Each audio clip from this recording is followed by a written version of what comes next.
magulang mo at ang kamay nila ang iyong ilaw.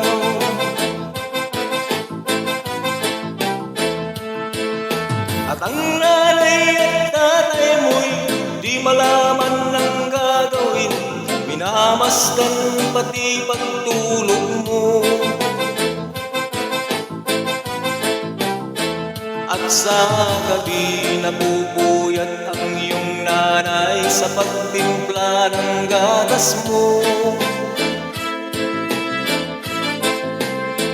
At sa umaga na may kalong ka ng iyong amang tuwang-tuwa sa'yo.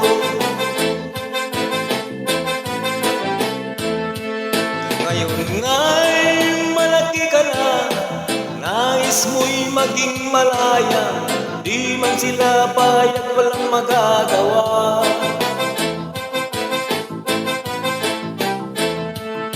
Ikaw nga'y biglang nagbago, naging matigas ang iyong ulo, at ang payo nila'y sinuway mo.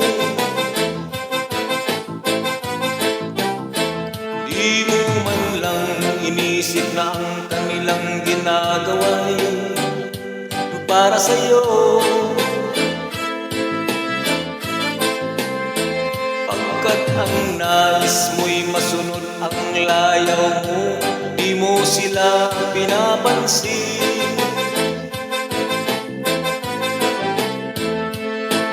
Nagdaan pang mga araw at ang landas mo'y naligaw, ikaw ay nalulog sa masamang bisyo.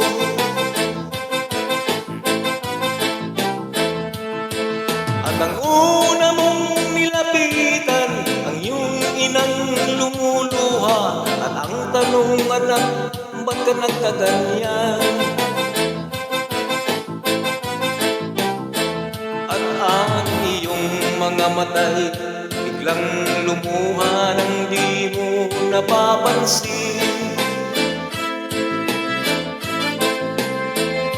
Pagsisisi at sa isip mo, nalaman mo ika'y nagkamali.